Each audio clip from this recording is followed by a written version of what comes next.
तो ये हमने देखा कि जिंदा रहने का मतलब है आहार, निद्रा, भय और प्रजनन हो रहा है। उस क्रम में हम 5 इंद्रियों को इस्तेमाल कर रहे हैं, अपनी कल्पनाशीलता, कर्म स्वतंत्रता को इस्तेमाल कर रहे हैं, अपनी पहचान के लिए हम रूप, बल, धन और पद के रूप में उपलब्धियों को पाने की कोशिश कर रहे हैं। इन अस्थायी चीज़ों से हम स्थायित्व के प्रयास में हैं और भूतकाल की पीड़ा, वर्तमान से विरोध और भविष्य की चिंता।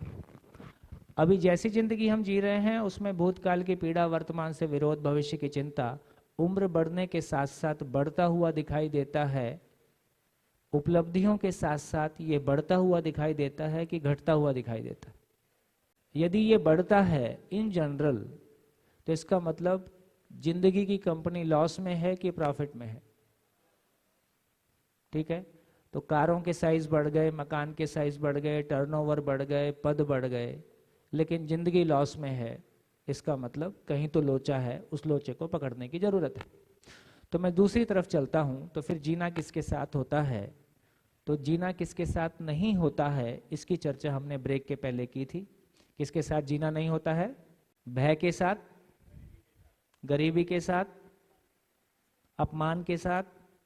तो तमाम नेगेटिविटी के साथ, किसी भी नेगेटिव स्थिति के साथ में जीना नहीं होता है ना। जीना तो पॉजिटिव के साथ होता है।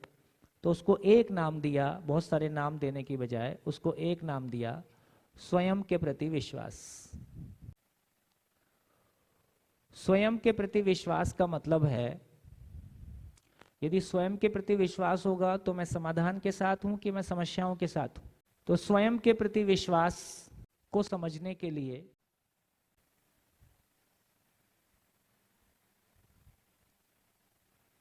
ये दो भाग में इसको कह लीजिए। देखिए, बोलते समय हम बोलते हैं सेल्फ कॉन्फिडेंस, ऐसा बोलते हैं। और क्या करने से सेल्फ कॉन्फिडेंस आता है? तो हमारे पास बहुत सारे शब्द हैं लेकिन उन शब्दों के एड्रेस नहीं है। तो सारी जिंदगी शब्द यूज करते हैं पर उसकी रियलिटी जिंदगी में साकार बहुत नहीं हो पा रही है या कम हो पा रही। तो मैं दो प्रकार की चीजों को बोलूंगा। एक प्रकार की चीज वो है जिसको हम स्किल बोलेंगे, कौशल।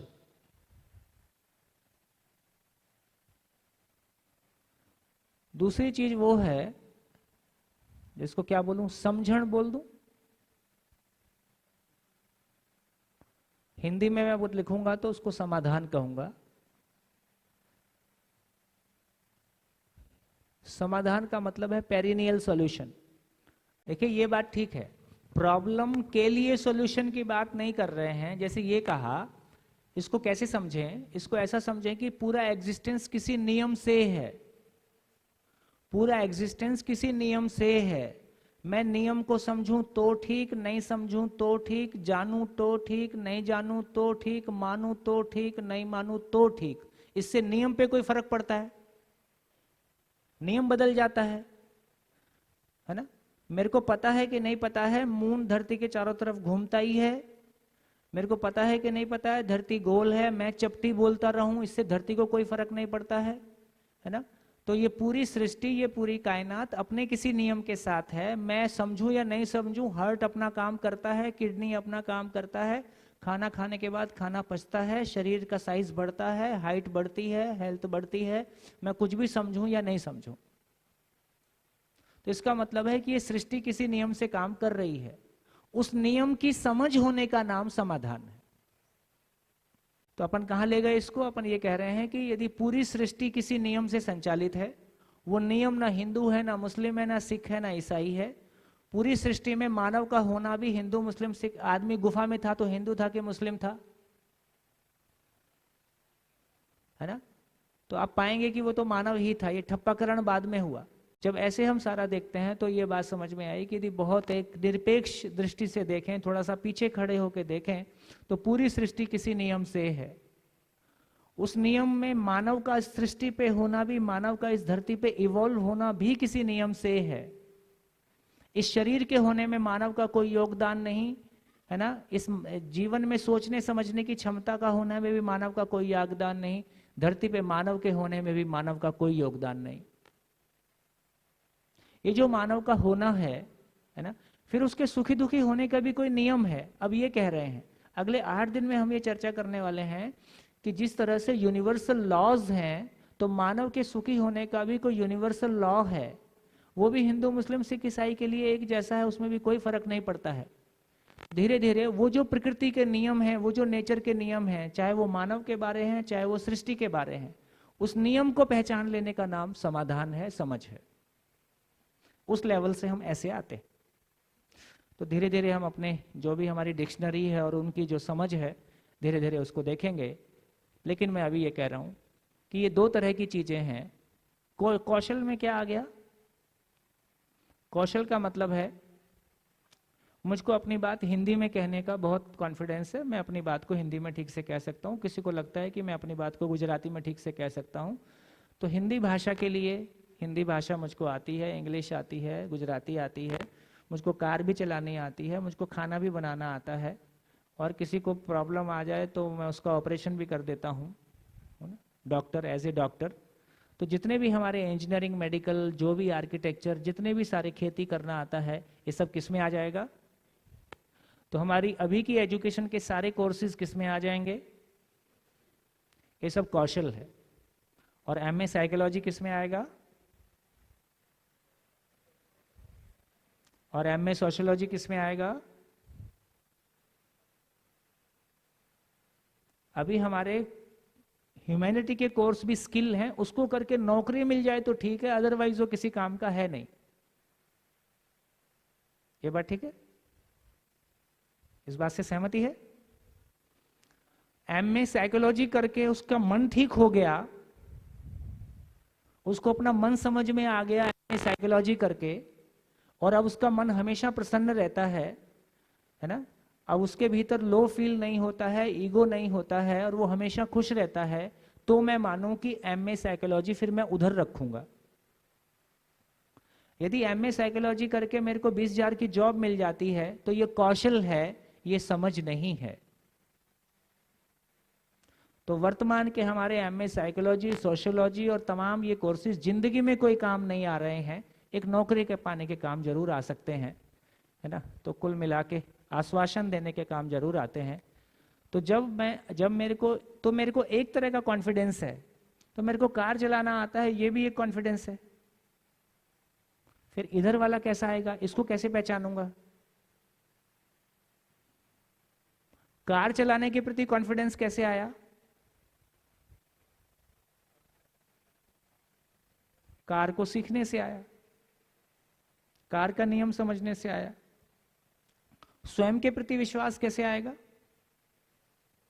तो कार चलाने का प्रति विश्वास कार चलाने के प्रति विश्वास है कि स्वयं के प्रति विश्वास है? तो कार चलाना आ गया तो कार चलाने के प्रति विश्वास है, स्वयं को चलाना आ गया तो स्वयं के प्रति विश्वास है। ये बात पहुंची? नहीं पहुंची। कार चलाना आ गया, कंप्यूटर चलाना आ गया, मोबाइल चलाना आ गया, तो मोबाइल चलाने के प्रति विश्वास है। ये विश्वास है तो मुझ में ही, लेकिन मोबाइल चलाने के प्रति है, कार चलाने के प्रति है, खाना बनाने के प्रति है। तो मोबाइल चलाना आ गया, कार चलाना आ गया, तो कार चलाने के प्रति विश्वास। और स्वयं के प्रति विश्वास कब आएगा? जब मैं स्वयं को चला सकूं। स्वयं को चलाने का क्या मतलब है? जैसे कि मुझे गुस्सा आ जाता है तो मैं सडनली गुस्सा करती हूँ, तो ये मेरा कंट्रोल नहीं है अपने पर। हाँ। और तो मेरे को गाड़ी चलाना तो आता है, खुद को चलाना नहीं आता। हाँ, खुद को चलाना नहीं आता, ऐसा मैं कह सकती हूँ। हाँ। लेकिन गुस्सा आता है, लेकिन मैं कंट्रोल कर लेती हूँ और मैं उसको दिखाती नहीं हूँ, दिखावा नहीं करती हूँ। और मेरी एक समझ है कि इसमें गुस्से से काम नहीं चलेगा। हाँ, वो इतना ही हुआ कि मैं एक्सीडेंट मार के आ गया, किसी ने देखा नहीं। एक्सीडेंट तो हो ही गया है। हाँ, एक आदमी मर ही गया है, और मर के वो ऊपर चला गया, अब चिल्लाए कौन? तो गुस्सा आया है मतलब मैं खुद को चला नहीं पा रहा हूं, मैं खुद को हैंडल नहीं कर पा रहा हूं। तो ये भूतकाल की पीड़ा, ये वर्तमान से विरोध, ये भविष्य की चिंता, ये फ्यूचर को लेके वरीज, अपना लो कॉन्फिडेंस, दूसरों से कंपैरिजन, अपने आप को छोटा महसूस करना, दूसरों के आगे निकलने से घबराहट पैदा होना, है ना?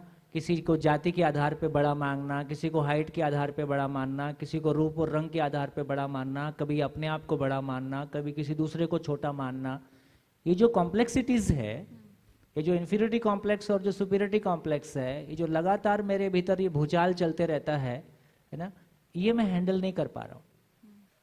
इसका मतलब मेरे को सेल्फ ड्राइविंग नहीं आती है। बोल तो आप रहे थे सेल्फ कॉन्फिडेंस, अब सेल्फ समझ में आए तो सेल्फ समझ में आए तब तो सेल्फ पकड़ में आया नहीं, सेल्फ पकड़ में नहीं आया तो सेल्फ कॉन्फिडेंस ही पकड़ में नहीं आया। तो सेल्फ का मतलब है मी, आई। तो मैं किसी परिस्थिति में, एक ही परिस्थिति में एक आदमी सुसाइड कर लेता है, उसी परिस्थिति में दूसरा आदमी हंस के निकल जाता है। ऐसा हम होते हुए देखते हैं। इसका मतलब है कि किसी भी घटना को वहन करने का, किसी भी परिस्थिति को हैंडल करने की आपकी ताकत किसी भी परिस्थिति में है ना, वो जो स्वयं की हैंडलिंग है, तो मैं उसको नाम दे देता हूं आपके भाव और विचार की दुनिया। आपके भाव और आपके विचार की दुनिया। तो यदि मेरे विचारों में कन्फ्लिक्ट है, अंतर विरोध है, विचारों में अंतर विरोध है, भाव की जगह में अभाव है, तो मैं दूसरों की वजह से दुखी होता हूं, मैं दूसरों की वजह से दुखी होता हूं, या दूसरा मेरे विचार और भाव को नेगेटिवली प्रभावित कर देता है, मेरा भाव नेगेटिवली प्रभावित हो गया है, इसलिए मैं दुखी हो गया हूं। क्या लगता है? दूसरा मेरे को डायरेक्टली दुखी कर देता है, या दूसरा मेरे भाव और विचार को नेगेटिवली प्रभावित कर देता है? मैं जब भी दुखी या सुखी होता हूं, मेरे भाव और विचार की स्थिति की वजह से दुखी होता हूं।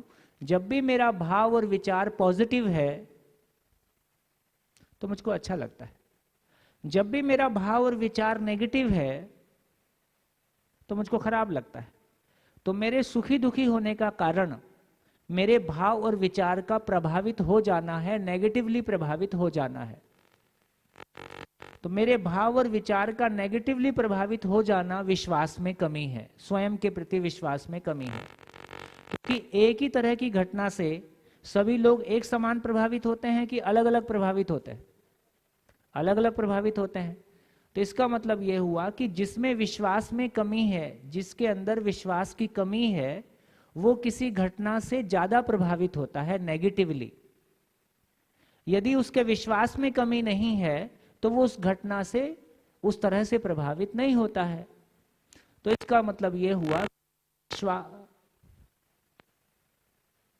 यदि विश्वास में कमी है तो मैं दुखी होता हूं, परेशान होता हूं, फिर चाहे भयभीत होता हूं कि डरता हूं कि कंपैरिजन करता हूं कि घबराहट होती है, अपने आप को छोटा महसूस करता हूं, है ना, तब ये कॉम्प्लेक्सिटीज पैदा होती है।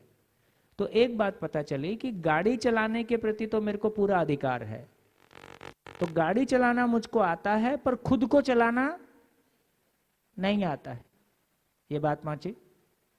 तो जो लेवल ऑफ कॉन्फिडेंस है, तो जितना हमारा लेवल ऑफ कॉन्फिडेंस होगा, जितना हमारा उसी को स्टेबिलिटी बोल रहे हैं, तो जितना हमारा समझ होगा, समझण होगा, उतना हमारा लेवल ऑफ कॉन्फिडेंस होगा। जितना लेवल ऑफ कॉन्फिडेंस होगा उतना हम दूसरे से कम प्रभावित होंगे या नहीं प्रभावित होंगे। तो इसका सूत्र है, एक बार सूत्र लिख लीजिए, फिर अपन उस पर बात करेंगे। दूसरों की अयोग्यता से प्रभावित ना होना ही स्वयं की योग्यता है। दूसरों की अयोग्यता से प्रभावित ना होना ही मेरी योग्यता है। दूसरों की अयोग्यता से प्रभावित हो जाना, दूसरों की अयोग्यता से प्रभावित हो जाना ही मेरी अयोग्यता है। दूसरों की अयोग्यता से प्रभावित, दूसरे ने अयोग्यता किया, ये उसकी कमी, दूसरे ने कोई ऐसा व्यवहार किया जो उसको नहीं करने का था, ये उसकी कमी, मैं उससे प्रभावित हुआ, ये मेरी कमी। ये पहुंचा? नहीं तो हमेशा मेरा रिमोट मेरे हाथ में रहेगा कि दूसरे के हाथ में रहेगा? मेरा रिमोट कंट्रोल मेरे हाथ में हो कि दूसरे के हाथ में हो? मेरा रिमोट कंट्रोल मेरे हाथ में हो, मेरा रिमोट कंट्रोल मेरे हाथ में हो, इसका मतलब है तुम्हारी स्थिति तुम्हारे साथ, मुझको प्रभावित होना है कि नहीं प्रभावित होना है ये मेरा निर्णय है। जितना मैं उस स्थिति को पा जाता हूं, जितना मुझ में स्वयं में विश्वास आ जाता है, भाई सास जैसी है वैसी है, पिता जैसे हैं वैसे हैं, दोस्त जैसे हैं वैसे हैं, अब पूरी दुनिया ठीक हो जाएगी तो ही मैं सुखी होऊंगा। क्या ये संभव है? पूरी दुनिया ठीक हो जाएगी तो ही मैं सुखी होऊंगा और ये दुनिया अभी मेरे रहने के लायक नहीं है और मैं चला, तो सारे लोग पंखे का सदुपयोग कर लेंगे। तो इसका मतलब है लोग जैसे हैं वैसे रहेंगे, वो रातों रात बदलने वाले नहीं हैं। लेकिन मेरी स्थिति ये हो सकती है ना, मैं अपने आप को इंप्रूव कर सकता हूं, अपना लेवल ऑफ कॉन्फिडेंस को इंप्रूव कर सकता हूं कि मैं दूसरे की बेवकूफियों से प्रभावित ना हूं। ये मेरे हाथ में है। मैं खुद को चला पा रहा हूं, इसका मतलब सिर्फ ये है कि मैं खुद को परिस्थितियों में सिर्फ कंट्रोल कर पा रहा हूं। ठीक है, तो अल्टीमेट स्थिति ये है, तो एक सुंदर परिभाषा है क्षमा की, वो फिर अल्टीमेट स्थिति है, अप्रभावित रहना ही क्षमा है। ये फिर फाइनल स्थिति है। फाइनल स्थिति ये है कि आप प्रभावित ही, यदि मैं प्रभावित होता हूं तो किन्हीं ना किन्हीं अंशों में अंदर रिएक्शन होता है, मैं बाहर शो नहीं करता हूं, अंदर में लो फील करता हूं, 3 दिन उसको नॉर्मल होने में लगता है ना, पर किसी को पता नहीं चला, तो मैंने किसी दूसरे को नुकसान नहीं पहुंचाया और कोई बड़ी गलती नहीं की, पर मेरे को उसको हैंडल करने में समय लगा। ये स्थिति हो सकती है। लेकिन फिर मैं किसी ऐसी स्थिति को पा जाना चाहता हूं जब मैं प्रभावित ही नहीं होता हूं। तो इसलिए उसको ये कहा, क्षमा की परिभाषा है अप्रभावित रहना ही क्षमा है। मैं ऐसे स्टेट ऑफ माइंड को पा जाता हूं जब मैं तमाम तरह की नेगेटिव और तमाम तरह की चीजों से अप्रभावित, वो मुझको छू ही नहीं सकता, मैं उस स्थिति को पाना चाहता हूं, फिर वो उसकी फाइनल स्थिति है। तो कम से कम अभी धीरे से शुरू करते हैं, फिर आगे चलते हैं। तो यदि हम सारे इस पूरे वर्कशॉप में जो केंद्रीय मुद्दा है, जो मूल मुद्दा है, वो यही है कि यदि हम बाई एजुकेशन इंजीनियर बना सकते हैं, डॉक्टर बना सकते हैं, तो बाई इंजीनियर हम आदमी बन सकते हैं कि नहीं बन सकते हैं, आदमी बना सकते हैं कि नहीं बन सकते हैं, कि ऐसे ही घायल होते रहेंगे, घायल करते रहेंगे। तो आवश्यकता इस बात की है, यदि मैं इंजीनियरिंग की फाइन डिटेल्स को, मैनेजमेंट की फाइन डिटेल्स को, मेडिकल की फाइन डिटेल्स को, इतनी सूक्ष्म डिटेल को 10-10 साल पढ़ता हूं, उसकी एक एक फाइन डिटेल तक जाता हूं, तो मैं उसी तरह से मानव की डिटेल में जा सकता हूं। ये सोचने की मशीन कहाँ है, ये कैसे काम करती है, इसका एक एक पार्ट किधर है ना, यदि मेरे को वो समझ में आएगा तो फिर मैं उसको भी कन्वे कर सकता हूं। तो इसी को समझना है कि यदि मेरी स्टेट ऑफ माइंड ऐसी है तो ये ऐसी कैसे है, और दूसरे की होना है तो उसके लिए क्या करना होगा। बढ़िया। लेकिन ये क्लैरिटी अब कितने लोगों को बन गई कि विश्वास 2 तरीके का होता है। इसको बोला सापेक्ष विश्वास।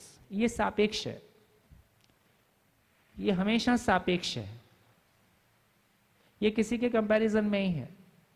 आप बहुत अच्छा खाना बनाते हैं, आपसे अच्छा कोई बना ही सकता है, और जो खाना आपका खाना बहुत अच्छा किसी को पसंद ना आए और दूसरे का खाना पसंद आ जाए, ऐसा हो सकता है। तो इसमें कोई एब्सोल्यूटनेस नहीं है। एक परफ्यूम किसी को बहुत पसंद आ सकता है, दूसरे को बिल्कुल उससे इरिटेशन हो सकता है। एक कलर किसी को बहुत पसंद है, दूसरे को बिल्कुल पसंद नहीं है। एक तरह का नैन नक्श किसी को बहुत पसंद है ना, दूसरे को बिल्कुल पसंद नहीं है। तो फिजिकल चीजों के अंदर एब्सोल्यूटनेस नहीं है। एक चीज सबको समान रूप से पसंद आएगी, एक चीज एक ही आदमी को पूरी जिंदगी पसंद आएगी, ऐसा नहीं है। इसलिए ये हमेशा सापेक्ष है, रिलेटिव है, ये निरपेक्ष है, इसमें एब्सोल्यूटनेस है। उसको धीरे धीरे देखेंगे। लेकिन कम से कम अभी की चर्चा में, हमारे इस सभा में हर एक व्यक्ति को ये कन्वे हो गया कि आदमी के पास 2 तरीके का विश्वास होता है। एक तरीके का विश्वास कौशल के प्रति विश्वास है, दूसरे तरीके का विश्वास स्वयं के प्रति विश्वास है। स्वयं के प्रति विश्वास भाव और विचार की क्वालिटी है। तो मेरे भाव और विचार की क्वालिटी ही मेरे सुख दुख का कारण है। भाव के विचार, भाव और विचार 24/7 है। सोते समय भी किसी ने धोखा दे दिया तो पसीना छूट जाता है ना, और नींद खुल के देखते हैं चलो ठीक ठाक है, सपना था, कोई खास बात नहीं, है ना, लेकिन आपको फीलिंग तो वही आती है। तो भाव और विचार की दुनिया 24/7 है। मेरे भाव और विचार की दुनिया, मेरे भाव और विचार की दुनिया, मेरा स्वयं के प्रति विश्वास, इसका क्या मतलब है? मेरा भाव और विचार हमेशा मेरे लिए सुखदाई है। मेरा भाव और विचार हमेशा मेरे लिए सुखदाई है और ये सभी के लिए सुखदाई है। मेरा भाव और विचार सभी के लिए सुखदाई है, ये हमेशा मेरे लिए सुखदाई है ना। इसका नाम सेल्फ कॉन्फिडेंस है। ये एब्सोल्यूट है। ये किसी से प्रभावित ना होने, इस स्टेट ऑफ माइंड को पा जाना, अपने में स्थिति को पा जाना, है ना, अपने में स्थिति को पा जाना, ये रियल हैप्पीनेस है, ये सही अर्थों में सुख है ना। मैं ऐसी किसी स्थिति को पाना चाहता हूं, इसका नाम स्वयं के प्रति विश्वास है। सर, मेरा नाम अर्चना है। मैं ये जानना चाहती हूँ, जैसे कि आपने समझाया किसी की अयोग्यता से प्रभावित होना, तो ना होना, तो अगर कोई है जो रोज मार रहा है, या वो दिल्ली में जैसा आपने बताया कि क्राइम हो रहा है और माएँ अपनी बच्चियों को आज सेफ नहीं फील करती हैं, तो क्राइम में फ़र्क होता है, तो किस हद तक के क्राइम को माफ़ कर देना चाहिए? माफ करने के लिए मैं बोल ही ना रहा हूँ, मैं तो यही बोल रहा हूँ कि प्रभावित ना होने का मतलब ही है कि उसको वो हो ही ना, उस स्थिति में उसको पहुंचाना, है ना। कोई मारता रहे, हम अत्याचार सहते रहे, इसका मतलब प्रभावित ना होना नहीं हुआ, ठीक है, वो ठीक नहीं है। तो ये कह रहे हैं कि वो प्रॉब्लम ही, मेरे पास उस प्रॉब्लम का समाधान है कि वो कैसे, मेरे पास उस प्रॉब्लम की रूट पता है कि ये रूट कहाँ से रहा है। कोई जो प्रॉब्लम की जितनी बड़ी रूट है, फिर उतना बड़ा एफर्ट है, एक दिन में ठीक नहीं होगा, लेकिन पता है कि इसकी रूट कहाँ पे है, कैसे ठीक होगा, तो फिर वैसे ठीक करेंगे, तब तक उसके लिए ध्यान रखेंगे। तो ये नहीं कहा जा रहा है कि कल से फौज हटा दो, तो जो फौज जैसी रखनी है वैसी रखो, पर समझने का काम भी विश्व में बहुत स्पीड के साथ किया जाए, बहुत तेजी के साथ किया जाए, ताकि धीरे धीरे उसकी आवश्यकता कम हो जाएगी। इसका मतलब यह हुआ कि मेरे भाव और विचार पे मेरा नियंत्रण आ जाए। मेरा विचार, मेरे भाव और विचार कैसे हों? हमेशा मेरे लिए सुखदाई हो कि दुखदाई हो? मेरे विचार सुखदाई हों, लेकिन कितनी बार ऐसा होता है कि ना चाहते हुए भी आपको बार बार दुखदाई विचार आते हैं। कितने लोगों के साथ ये प्रॉब्लम है? ना चाहते हुए भी आपको दुखी करने वाले विचार बार बार आते हैं। हाथ उठाइए। ये किसकी मर्जी से आते हैं? आप चाहते हो कि नहीं चाहते हो? नहीं चाहते हैं, है ना। इसका मतलब है कि मेरा मुझ पे नियंत्रण नहीं है, मेरे को मेरी गाड़ी चलानी नहीं आती, और गाड़ी कभी भी किसी से जाके टकरा जाती है, तो मेरे को जिंदगी की गाड़ी चलानी नहीं आती है ना, पर मुझको कार चलानी तो आती है। तो यदि मुझको कार चलानी आ गई, अच्छी बात है, तो जिंदगी की गाड़ी भी, कार की स्पीड कितनी है? 100 kilometre per hour, 200 kilometre per hour. विचार की स्पीड कितनी है? अनलिमिटेड। तो एक अनलिमिटेड स्पीड वाली गाड़ी है, इस गाड़ी को चलाना मुझको नहीं आता। इसका इतना ही मतलब है कि भूतकाल की पीड़ा, वर्तमान से विरोध, भविष्य की चिंता, अपनों से दुख पाना, अपनों को दुख देना, बहुत मेहनत करके संसार को नर्क बनाना। हम बहुत मेहनती लोग, हमने मेहनत करके अपनों से दूरियां बनाई हैं। तो ये तो बात ठीक है कि समझना सबको होगा। एक आदमी के देखो, पहले ये बोलते थे यदा यदा ही धर्मस्य ग्लानिर्भवति, जब जब संसार में धर्म की हानि होगी कोई आएगा। अभी जमाना बदल गया है, अभी एक महापुरुष से काम बिल्कुल नहीं चलने वाला है। हर घर में एक होगा तो भी नहीं चलने वाला है। अब सभी को महापुरुष बनना होगा, सभी महापुरुष बन जाएंगे तो नॉर्मल पुरुष हो जाएगा।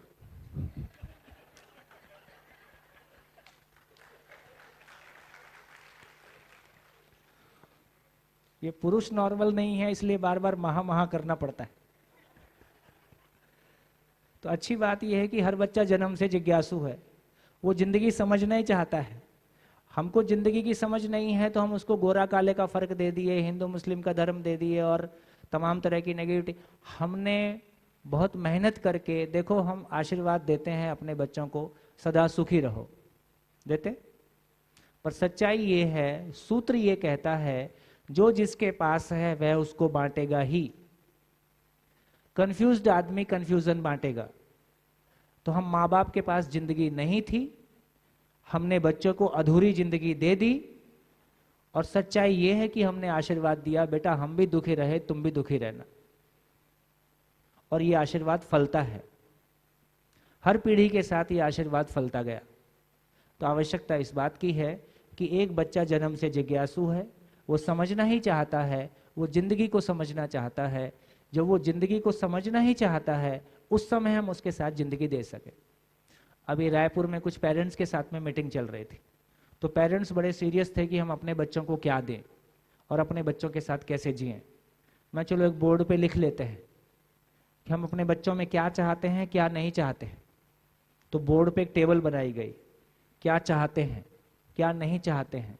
जब बोर्ड भर गया तो जितने अब तक के जितने अवतारी पुरुषों के जितने गुण हो सकते थे, सारे माँ बाप अपने बच्चों में वो देखना चाहते। तो मैंने कहा बस एक ही काम करना है, ये बिल्कुल मुश्किल काम नहीं है, जितने गुण आपने बोर्ड पे लिखवाए हैं उतने गुणों के साथ आप जी लो, आपको देख के आपका बच्चा ऐसा जी लेगा। इतना ही तो करना है। तुम चोरी करो, बच्चे से ईमानदारी की अपेक्षा करो, तुम बैठ के दूसरे भाई की और दूसरों की चुगली करो, उससे तुम चाहो कि ये श्रेष्ठ बन जाए, तुम धर्म और जाति के आधार पे, पैसे और उसके आधार पे, रंग के आधार पे भेद करो, उससे चाहो कि वो कुछ बेहतर हो जाए, ये नहीं होगा। तो एक माँ बाप की अपने बच्चों के लिए सबसे बड़ी गिफ्ट है कि उसके माँ बाप और उसका वातावरण एक सही आचरण के साथ जीते हुए उसको दिखाई दे जाए। बच्चे में तो कोई कमी नहीं है, जो उसको जीता हुआ दिखाई दिया उसने उसको ले लिया। आप गुजराती बोलते थे उसने गुजराती ले लिया, आप खाना खाते थे उसने खाना खाना सीख लिया, मकान बनाते थे मकान सीख लिया, कंप्यूटर मोबाइल ऑपरेट करते थे वो सीख लिया, है ना। संबंध पूर्वक हम नहीं जीते थे वो उसको नहीं आया। तो मेरे भाव और विचार पे मेरा नियंत्रण हो, मेरा भाव और विचार हमेशा मेरे लिए सुख। आपका भाव सही हो, इसके लिए भाजपा ने कांग्रेस ने मना किया, इसके लिए हमारे संविधान ने मना किया, इसके लिए किसी धर्म ने मना किया। तो हमारे भाई भाई में बंटवारा होता है, इसको किसी ने, ये तो हमारी प्रॉब्लम है। इसका मतलब है कि मेरे भाव और विचार सही हो, ये मेरा काम है, ये किसी दूसरे का काम नहीं है। तो मेरा भाव और विचार सही हो, मेरा भाव और विचार हमेशा मेरे लिए सुखदायी हो, तो मैं अपना भाव और विचार सुखदायी बना सकूं, आने वाली पीढ़ी को उसके भाव और विचार के साथ में वो उसका भाव और विचार सुखदायी कैसे हो। यदि मैं इंजीनियर था तो इंजीनियर बना दिया, भाव और विचार समझ में आ जाएगा तो इसको दूंगा, क्या दिक्कत है। तो अब ये क्लैरिटी बन गई कि स्किल और कौशल के प्रति विश्वास एक अलग चीज है। जब मेरे को वो काम करना होता है तो मेरा वो कॉन्फिडेंस बना रहता है। भाई अभी कार चला के कहीं जाना है तो मैं बहुत कॉन्फिडेंट हूं कि हाँ मैं ले जाऊंगा, लेकिन कार चलाते समय भी यदि कोई भूतकाल की पीड़ा, वर्तमान से विरोध, भविष्य की चिंता अपने अंदर बना हुआ है तो उसका प्रभाव रहेगा कि नहीं रहेगा।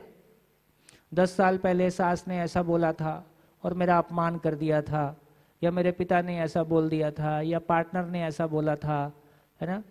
तो याद रहता है कि नहीं रहता है? वो याद रहता है। तो कार में अच्छी चला रहा हूं, लेकिन मेरी मानसिक स्थिति पे उसका प्रभाव मेरे साथ बना हुआ है। तो अच्छी स्किल होने के बावजूद, स्किल से जो अच्छा होना था हो गया, मैं दूसरे के घर पहुंच गया, मैं अपने घर पहुंच गया, लेकिन मेरा स्टेट ऑफ माइंड लगातार उसी विचार के साथ चल रहा है ना, उसी चिंता के साथ बना हुआ है। ये तो इसको मैं, इसमें मेरे को कार चलाना बहुत अच्छा आता है इसलिए मेरा मन शांत रहेगा, ऐसा नहीं है। इसका आपस में कोई रिलेशन नहीं है। तो स्टेट ऑफ माइंड कोई अलग चीज है, ऐसा हम क्लियरली पहचानने की कोशिश कर रहे हैं। तो आगे चले तो एक बात पता चला कि स्वयं के प्रति विश्वास का मतलब है एक आदमी जिसके पास समाधान है, तो ये आदमी कैसा होगा? शिकायत के साथ होगा कि शिकायत से मुक्त होगा? ये शिकायत से मुक्त होगा, क्योंकि इसके पास समझ है, समाधान है, तो ये शिकायत मुक्त होगा। ये शिकायत मुक्त मानव है, ये प्यार से भरा हुआ मानव है, जिम्मेदारी से भरा हुआ मानव है, ये दूसरों की जिंदगी में दूसरों को, है ना, कुछ देने की जगह में आ गया है, तो ये शिकायत मुक्त मानव है, ऐसा हमने कहा। अब ये समझ में आ गया कि मेरा खुश रहना मेरी जरूरत है, मुझको खुश रहना आता है। मैं अपने में ये कहने की स्थिति में आ जाऊं कि मुझको खुश रहना आता है, ठीक, मुझको खुशी क्या है ये पता है, मेरे भाव और विचार पे मेरा नियंत्रण है ना, मेरे पास ऐसा कोई भाव और विचार नहीं आएगा जिससे मैं अनावश्यक दुखी होता हूं। तो ऐसा यदि ऐसा है तो फिर ऐसा मैं दूसरों को होने में सहयोग दे सकता हूं कि नहीं? इसका मतलब है यदि स्वयं के प्रति विश्वास होगा तो उसका मैनिफेस्टेशन संबंध के प्रति विश्वास के रूप में दिखाई देगा। तो संबंध के प्रति विश्वास का मतलब है शिकायत मुक्त संबंध। बढ़िया। तो एक बात समझ में आ गई कि जिसकी अपने से बात हो गई उसकी अपनों से बात हो जाती है। यदि अपनों से बात नहीं हो रही है, इसका मतलब है कि अपने से बात करना नहीं आता है, खुद से बात करना नहीं आता है। शरीर से अभी हमारे पास जो भाषा है वो शरीर की भाषा है, चाहे वो गुजराती है, चाहे वो हिंदी है ना, चाहे वो इंग्लिश है। हम शरीर के बारे कोई बात कर पाते हैं। सही अर्थों में देखें तो मानव होने के रूप में, अपने भाव के रूप में ये बात एक दूसरे के साथ हम कर पाए होते। भाई शरीर, मकान के बारे बात ठीक से करनी आती है तो मकान कितने बढ़िया है, गाड़ी के बारे में बात करनी आती है तो फिजिकल चीजों के बारे में हमारा ज्ञान है, इसलिए वो प्रमाण के रूप में उपलब्ध है। मानव के बारे हमारे ज्ञान में कमी है, इसलिए खुद भी उम्र बढ़ने के बाद साथ साथ और उपलब्धियों के बावजूद किसी शिकायत के साथ हैं।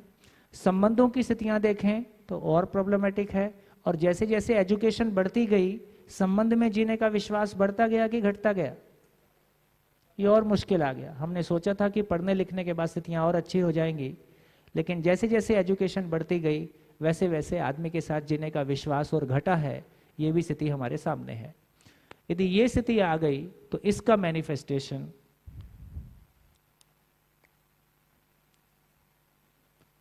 एक समृद्ध परिवार के रूप में, समृद्ध परिवार का मतलब है अभाव मुक्त परिवार।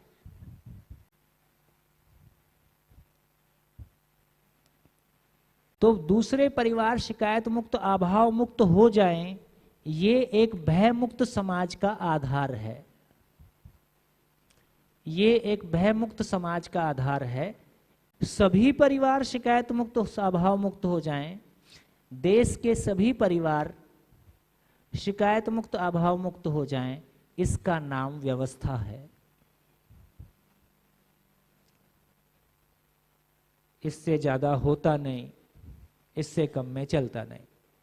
कुल काम इतना है।